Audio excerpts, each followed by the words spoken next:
The time that really mattered was in the 70s with the, it was really when Francis Ford Coppola, George Lucas, Walter Murch all moved north, and they got out of Hollywood doing it the Hollywood way, which is, we would probably still be on monofilm, using, using effects that were recorded optically, so they had to innovate, and I think that's what the making waves was, that they were making waves in Hollywood. I mean, Francis Ford Coppola for sure, and but George Lucas and Walter Murch, and they just, wanted to change things, and also even going back to King Kong in 1933, Murray Spivak, as it says in the movie, he had to hide in the music department because they knew that the producers would probably say, "I don't bother with all that." And he had been a drummer for silent movies. Like he would be the percussionist and just make sounds for silent movies. So they hid him in the music department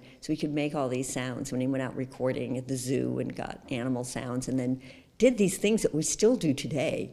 We slow things down, we rewind, we reverse, and but the thing of really getting animal sounds, because it gets us in our gut, I started this project in early 2000s, but there wasn't fair use. And I've tried to read books on sound, and I don't even understand them. So it's like you really need to have the experience. So I knew that I needed clips. I knew that I needed to do it as we really needed to have someone say something and then show so that you could, so you could hear it.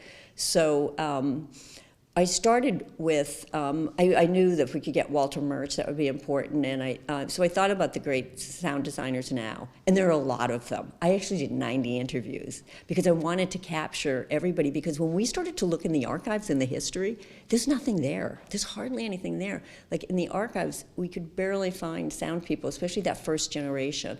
So, so I thought we've got to capture this. So the first, actually, director that I got was David Lynch.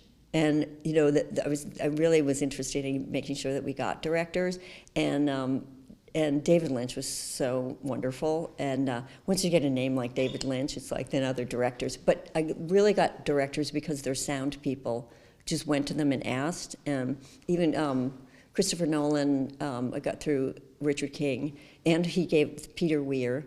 And it's just like, it was so great to, Skip Leavesay gave us, a lot of names, actually on the East Coast, but I didn't get, we wanted Martin Scorsese, Coen Brothers, Spike Lee. We didn't get those direct. So it ended up, the people that I used, a lot of it was about what directors did I get, and could they talk about their films together as, collaborators, and that's what kind of mattered. What I love about what I do is that I get to teach really the producers, directors, editors, everybody, even costume people, think about what's the material, that is gonna be scratchy on the microphone. So I get to teach sound and how important sound is to filmmakers, all different types of people. And so this film is me, instead of me doing it class by class, student by student, it's like giving the world this, opening up the idea that, how important sound is in film, but also in their lives,